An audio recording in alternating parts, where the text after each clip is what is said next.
Well, it was a long, stressful, and emotionally draining summer to be a Golden Knights fan. A lot of friendly players became very unfriendly players. A lot of new names in familiar jerseys and a lot of familiar names in foreign jerseys. But all that's in the past now. Preseason's come and gone. Training camp has come and gone. And opening night is almost upon us. We are on the eve of Season 8 of Golden Knights hockey and Season 3 of Thoughts of the Night. Now, it was not the easiest of preseasons. There was a lot of people, a lot of new people in particular, fighting for jobs that nobody knew they were going to get. There was a guy on a PTO, a guy who had never played in a Knights uniform before, and a guy who people had given up on. And I'm talking, oddly enough, of 3 completely separate people.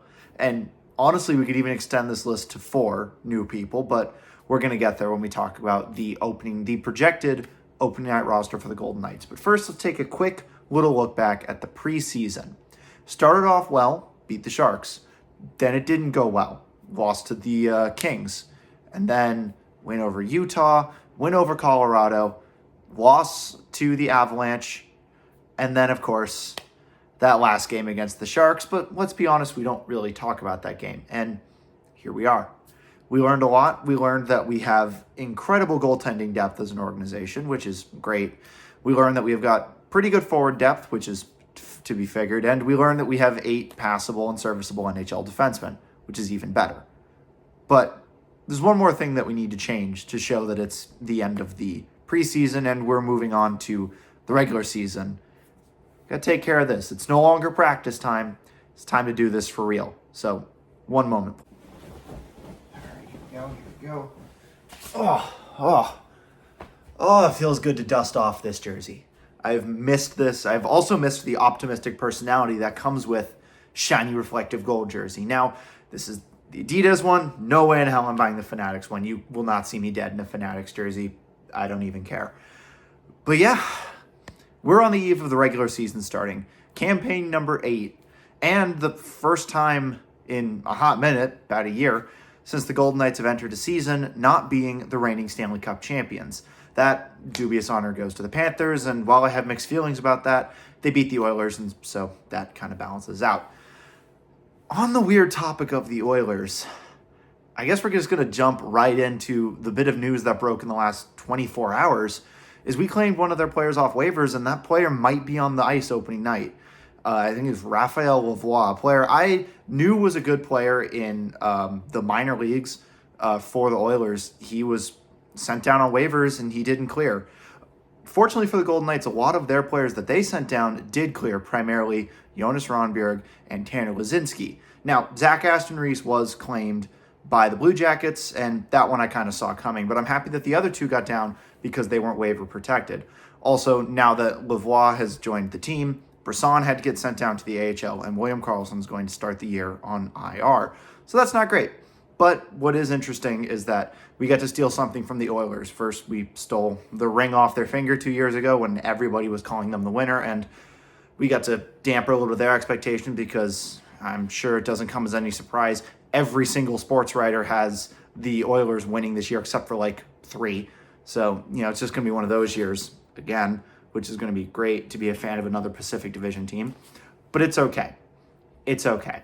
And yeah, sure, we blew a 2-goal lead with 2.5 minutes to go to the Sharks with our full roster at home in the last preseason game and lost in regulation. But it's also going to be fine. It's totally going to be fine because those games don't matter. And for all intents and purposes, the regular season doesn't matter either. Golden Knights are a playoff team now. They are expecting to make the playoffs every year. Every year is going to be about trying to do what they did in 2023 and win the Stanley Cup again.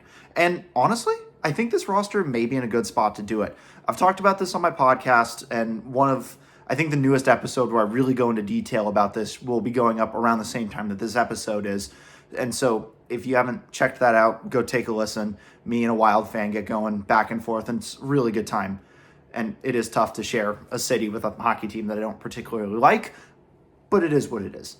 The Golden Knights actually are in a really good spot to start this offseason. I guess we may as well work back to front, just like I did on the podcast, starting in net. And This is where I'm the most excited because realistically, the Golden Knights for the first time in several years actually have 3 serviceable goalies. Obviously, you have your cup champion in Adin Hill, and you know what to get from him. I'm going to give him a break in that last preseason game. He didn't get a lot of attention, and, his defense didn't really help him out. It's a preseason game. I think he's going to up his game, up his level when the games start counting for real, as he always has. And so, top of the tree, top of the pile in the goaltending department, we're going to be just as fine as we were last year, assuming Hill doesn't get hurt, which is a big assuming, but I'm going to have some confidence that the injury bug isn't going to attack us for the 4th straight season, because eventually we're going to have to catch a break, right? Fingers crossed. With the departure of Logan Thompson, obviously we had to fill it. Ilya Samsonov comes in. I've got mixed feelings about Ilya Samsonov. Now, that might be biased because I do listen to quite a bit of the Steve Dangle podcast, and I do watch LFRs all the time. So the last couple of years I've been force-fed that Ilya Samsonov can't make important saves at big moments. But, he's actually looked really solid this preseason. And so I've got to give him the credit where credit is due. I think he actually has the potential to revamp his career a little bit here in Vegas now that he doesn't have to worry about the Canadian media. The one surprise that I'm genuinely shocked by is a player we got in the Paul Cotter trade. Yeah, we didn't just get Alexander Holtz on the front end. We also got Akira Schmid. And I have no idea how he wound up in Vegas. So watching him through the preseason, he played spectacularly. Spectacularly to the point where I think the real goalie conversation we're going to have to be looking at this year isn't Hill versus Samsonov for the starting job. It's going to be Schmid and Samsonov at the end of the year. Who sticks around and is the Golden Knights backup, assuming we elect to re-sign Adin Hill next offseason because his contract does end at the end of this regular season. I would imagine we're going to do so. And so really it's going to be who's going to be that backup. Even beyond the top 3 goaltenders, you've got Jesper Vikman, Isaiah Seville, and Carl Lindbaum. Another set of very serviceable goalies. Essentially, this organization is 6 deep in net, and that is a great place to be, especially because there are some teams in the NHL that barely even go 2 deep in net. I'm mostly looking at the Dallas Stars on that one. Then, of course, we can take a look at the D-Corps, which remains mostly unchanged, which is spectacular for what this means for the Knights going forward. One of the things that I've been having to tell myself, especially with the offseason being the way it was, and I know I've said this on the podcast a few times, and I don't know if I've said it on this channel directly to the camera, but the offseason gets recontextualized a lot differently when you add Noah Hannafin and Tomas Hertl into the equation. Because they were there, they just hadn't been, extended yet. Hertl hadn't really been factored in because he was such a late addition, and Noah Hannafin's new extension, which he worked in, wasn't really something that I had personally factored in yet, but the top 6 defensemen are in such a great spot. I mean, Alex Pietrangelo, Tomas Hertl, Shea Theodore, Braden McNabb, Zach Whitecloud, Nick Hague. That is an incredible top 6. I'm pretty sure if you put the pair of Hague and Whitecloud on any other NHL team that isn't the Avalanche, they're going to be like your second unit. And that's our third unit with removal to Ben Hutton and Caden Korzak, which is pretty serviceable 4th pair, wouldn't you say? Defense is not going to be the problem this year. It is a Bruce Cassidy team through and through. They play very good defense. They're good at insulating their goalies, except for that last game against the Sharks. And usually they make their goalies look good. So Samsonov's happy, Hill's happy, Schmid's going to be happy, assuming he plays in the NHL this year. And ultimately the D-Corps is going to be putting up some good numbers. I've got absolutely astronomically high expectations of Noah Hannafin. I think he's going to have a great season, and I hope that he does. The Golden Knights paid a lot of capital to get him. They lost Braden Pahal to waivers to make it work. They traded Dino Miramanov to get it to happen, as well as a first-round pick. So obviously he's going to play up to this potential because he's an incredible defenseman. We saw it in the playoffs. He's basically just a younger, faster, slightly higher skilled version of Alex Pietrangelo, just with a little bit more defensive issues and not as many Stanley Cups. Ultimately, the D-Corps is going to be fine. Even if we get 2 injuries deep on the D-Corps, it'll be fine. And if we get 3 injury deeps, it's Lucas Cormier. What are we going to do? We're going to bring in an offensive-minded defenseman. We're going to be fine. We're like 8, 9 deep at the D position. Everything's going to be okay on that front. And so that's why I'm not super concerned about the defensive side of the puck, whether it be stopping the puck or preventing the puck from getting to the goal in the first place on the D-Corps. My real concern really lies at the forward positions. The biggest question mark facing the Golden Knights this year, and my biggest area of concern, is on the front end. Who's going to put the puck in the net this year?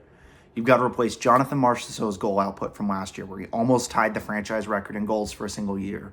You've got to replace Chandler Stevenson on the front end. You've got to replace Will Carrier on the front end. Those are three pretty big offensive names that you're going to have to try and replace. Heck, Paul Cotter currently leads the league in goals right now. Now, I'm recording this before the games start tonight because the first real regular season games played in North America start in about 15 minutes.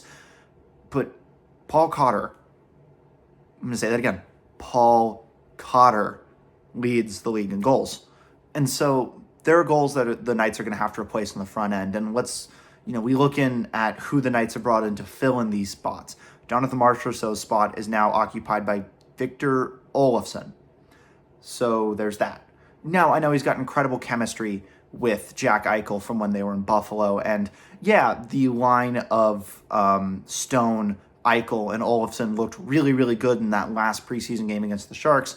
One, it's against the Sharks. And two, if there is chemistry there, that's going to be great because Barbashev will move down the lineup a little bit. He's going to be fine. And speaking of Barbashev, I'm expecting him to continue to play incredibly well since coming over from St. Louis a few years ago and winning the Cup. So I'm not super worried about the high end. Obviously, you're going to have to work in players like William Karlsson when he gets back from injury. You've got to work in players like Brett Howden, wherever he's going to slot in. Brendan Brisson, I thought was going to be slotting into the lineup. I had him penciled into the middle six all summer long, and he's going to start the year in Henderson, which is a little surprising. I don't know where Lavoie is going to fit in. I don't know where Holtz is going to fit in. I know he's middle six at worst. One line that I'm super, super duper excited to see, especially after that last preseason game, and assuming Bruce keeps them together, and if I saw on Twitter what I think I saw on Twitter, and if it holds till tomorrow, he probably will, the line of Tomas Hertl, Alexander Holtz, and Pavel Dorofeev. Dorofeev, he was a great player last year. I remember seeing him a couple years ago. The first ever game he played in the Fortress wasn't in a Golden Knights jersey. It was a Henderson Silver Knights jersey. They were playing the San Jose Barracuda. It was like 2 games in a day kind of thing where the Silver Knights played in the afternoon in T-Mobile. Then everybody left. I went and grabbed Shake Shack and then came back in and we watched the Knights play that evening. I might be mistaken. I think that might have been Marc-Andre Fleury statue night. This was a couple years ago. I think this was during COVID. But I remember seeing him play in the AHL, and I remember thinking, this guy is going to be an absolute stud in the NHL one day. And I think that day has come. He puts up a hat trick in the final preseason game. He's got great chemistry with Hertl and Holtz. That line was flying around the ice the other night. Tic-tac goals left, right, and center. So much chemistry. And if they're able to carry that over into the regular season, I think we'll be able to get a good chunk of the lost goals from Marchessault, Stevenson, and Carrier from that new line. Hertl's going to put up at least 15. I'd be shocked if Dorofeev, if healthy, puts up less than 20. And Holtz is a little bit of an unknown commodity right now, but I've got optimism on that line. If he stays on that line, he's going to keep doing well. One of the real big questions is less of a negative question and more of a head-scratching question. It's really the question of what to do with Nick Waugh. We are now a team with 5 centers because Brett Howden can play center. And they've put Waugh on the wings throughout the regular season or throughout the preseason to this point, and he's looked okay. He hasn't looked spectacular, but he's looked okay. He's obviously a natural centerman, and he was at center for the last preseason game. So who knows what they're going to do with them? Who knows what they're going to do with line combinations around that? But, Keegan Coles are on that fourth line with whoever's on his wing and either Howden or Waugh at the center. It's going to be fine. It's going to be jumbled because the Knights are missing a center in William Karlsson. But it's all going to be okay. Goal scoring is going to be a concern this year. But I think this year we're going to try and win games 3-2 instead of 6-5. Because the Edmonton model doesn't work really well. We tried that for stretches last year, and it just didn't quite pan out the way that we expected it to. So while it is concerning that the offensive firepower isn't there and that Victor Olofsson is on the top line right now, it's going to be okay. Or at least I think it's going to be okay. All those questions will be answered in the next 160-ish days, beginning tomorrow night at 9 o'clock Central Time or 7 o'clock local. And as mad as I am about it, I'm not going to be there this year, unlike last year. I can't do a 30-hour travel day again, guys. It was fun while it lasted, but I can't do that to myself again. The real conversation starter we have to talk about is, where are the Knights going to finish this year? I've talked about this on the podcast before. I know I've made a scene about it, and I know I got laughed at by my co-host. But I think if they can get it right this year, I'm really convinced if this roster can gel together, because they've got the offensive power up front, it just has to be found. They've got the defensive power on the back end to put up some points and some good defensive numbers. And with if Aiden Hill can go back to his regular form, and Samsonov can, put up the numbers that reflect his record that he had in Toronto. I totally forgot that he won over 100 games in Toronto in like 3 years. Like, he's a great goalie just on a really bad Toronto team. If everything falls into place for the Knights and they're just able to not have to fight at the end of the year just to make the playoffs, sky's the limit with this team. Realistically, we're the last Western Conference team to have beat the Oilers at anything. And so, why not? Why not go back and get another banner? I don't want to say we're going to win the Stanley Cup, but I've got optimism that we'll at least be in the running, be a favorite, be in a strong playoff spot by Christmas, and just kind of hopefully, whenever I go into Xcel Energy Center in March to watch the Knights again up here in Minnesota, I hope it's not fighting for a last playoff spot like it was this year. Now, it did create the OT empty netter, which was really cool, but I'd rather not put myself through the stress again. So I think the Knights are going to be a comfortable playoff team all season long. And then when you get to the playoffs, all bets are off. There are no bad teams in the playoffs, and the Knights definitely won't be one of the bad teams in the playoffs.